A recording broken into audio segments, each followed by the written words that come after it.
I think that most people forget that when they say that I have to make a choice. I got to decide which way I want to go.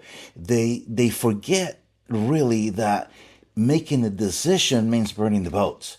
Literally, the word decide, separate from side, it means to cut, to take away from, to get rid of that other portion of it. So when you say I have to choose, it's really about making a decision that this is the way I want to go and this is not the way I want to go. I mean, this is definitely what I don't want. This is what I want. And then when they do that, it's go all in. And that's what I think that most coaches and entrepreneurs miss the boat today, because they say, I want to do this. And then shiny object hits and they go to do something else instead of literally focusing on what is the end result that they want at the end of X period of time, because that's going to show them what are the steps, what are the things that they need to do. It's actually also going to show them how to get rid of all the other things that they don't need.